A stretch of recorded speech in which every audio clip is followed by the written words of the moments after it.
YouTube. I'm here today with my October TBR. I'm really excited about these books, mostly because I just bought them at Word on the Street recently. I altered my TBR to fit them in.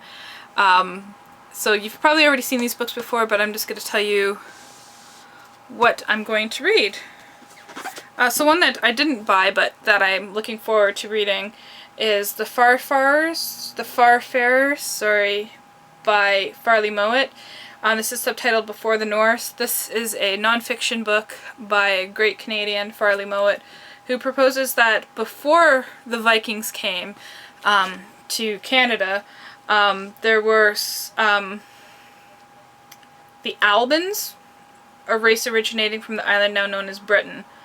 Battered by repeated invasions from their aggressive neighbors, the Albans boarded seaworthy, skin-covered boats and fled west. Their search for safety and for the massive walrus herds on which their survival depended took them first to Iceland, then to Greenland, and finally to the land now known as Newfoundland and Labrador. So I think this is going to be interesting to learn a bit more about like early Canadian history from an author I like. Yeah. Then I'll be reading 21 Cardinals by Jocelyn Saucier, translated by Rhonda Mullins.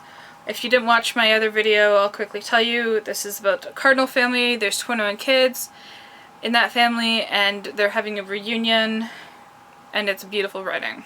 What else can I say about it? Then I'll be reading Orphanage 41 by Victor Malarick. This is about a young Ukrainian Canadian who goes to Ukraine and ends up at an orphanage, and there's kind of like mystery and intrigue and political corruption and stuff going on. And I got this at Word on the Street as well. Then I want to read Dune Messiah. This one is significantly shorter than the rest of them, actually. And this is the second book in the Dune series. I haven't read this one yet, despite the little flags. That's just me kind of breaking it up into 5-day reading chunks. This follows the story of Paul Atreides after the events of Dune. I can't say much more without spoiling Dune, but you really should have read it by now. I mean, whether you like science fiction or not, it's an amazing book. So I'm going to be reading this and seeing if it's worth continuing on with the series. Then I'll be finishing the King of Ease series. I'll be reading the last book called The Dog and the Wolf. This is by Paul and Karen Anderson, so I will be doing a full series review of that later this month. I'm really looking forward to seeing what happens, because The Hut, the third book in the series, kind of ended off on like this major cliffhanger, and I've been really wanting to get back into it to read what happens in The Dog and the Wolf. This is a bind-up of the last 2 editions here. Then I'll be reading How to Be Both by Ali Smith. This is a Man Booker book. I found that out.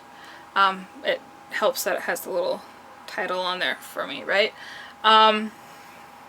It's the story of 2 people, an artist from the 1460s and the child of a child of the 1960s, kind of done in a quite interesting format, apparently.